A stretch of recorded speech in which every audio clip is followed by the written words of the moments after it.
প্রেম না শোনে কোনো বাধা। বিশ্বের সব জনপদ জুড়েই এমন উদাহরণ রয়েছে। এবার ভিক্ষুকের সঙ্গে প্রেম করে সাজানো সংসার ভেঙে দিয়েছেন এক ভারতীয় নারী। এই খবর চাউর হতেই এ নিয়ে তুমুল চর্চা শুরু হয়েছে নেট দুনিয়ায়। সরব হয়ে উঠেছে সামাজিক মাধ্যমগুলোর পাতা।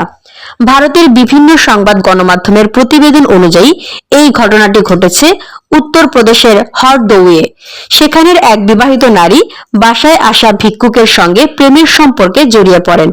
ভিক্ষা দেওয়ার উছিলায় প্রায়ই দীর্ঘক্ষণ গল্প করতেন। ধীরে ধীরে প্রেমের সম্পর্কে গড়ায় তা। নতুন বছরে সংসার ছেড়ে সেই ভিক্ষুকের হাত ধরে পালিয়ে যান সেই নারী। তার স্বামী এ নিয়ে থানায় গিয়ে নালিশও করেন, যার সূত্রে লাপাত্তা স্ত্রীর খোঁজে মাঠে নেমেছে পুলিশ। তার খোঁজে শুরু হয়েছে তল্লাশি। উত্তরপ্রদেশের হরদৌয়ের হরপালপুর এলাকার বাসিন্দা রাজু অভিযোগ করেন, রাজেশ্বরী ও তার 6 সন্তান রয়েছে। সুখী ছিলেন তারা, কিন্তু আচমকা নানহে পণ্ডিত নামের এক ভিক্ষুকের সঙ্গে রাজেশ্বরীর ঘনিষ্ঠতা বাড়ে। প্রায়শই বাড়ির সামনে দাঁড়িয়ে তারা গল্প করতেন, এমনকি ফোনেও তাদের কথা হতো। দুজনের এই সম্পর্ক ঘিরে আগেই সন্দেহ হয়েছিল রাজুর।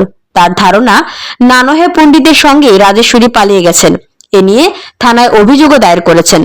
রাজু জানান, দিন কয়েক আগে নানহে পণ্ডিত তাদের পাড়ায় ভিক্ষা করতে এসেছিলেন। এ সময় রাজেশ্বরীর সঙ্গে তার কথা শুরু হয়।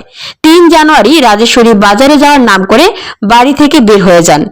দীর্ঘ সময় বাড়ি না ফেরায় স্বামী রাজুর মনে সন্দেহ হলে খোঁজাখুঁজি শুরু হয়। অবশেষে থানায় অভিযোগ জানান রাজু। পুলিশের কাছে তিনি এও জানিয়েছেন, তার মোষ বিক্রির সব টাকা নিয়ে রাজেশ্বরী পালিয়ে গেছেন।